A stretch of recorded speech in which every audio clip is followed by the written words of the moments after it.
Tell her I'll be right there. Give me 2 minutes. They're coming, sweetie. Let's go.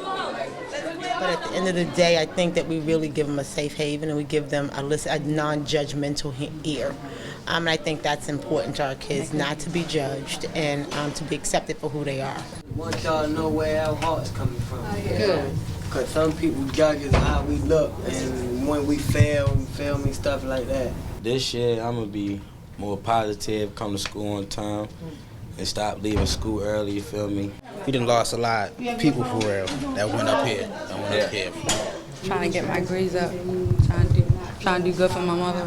Like, it can show that I can be the best at anything, and if I put my mind to anything, I can do it. I think that's the most rewarding. Like, we plant the seeds and you watch them grow. They may not grow immediately, but eventually you start to see them sprout in different ways, and I think that's the most rewarding. Nobody not going to chase you to do what you want to do. You got to do what you want to do.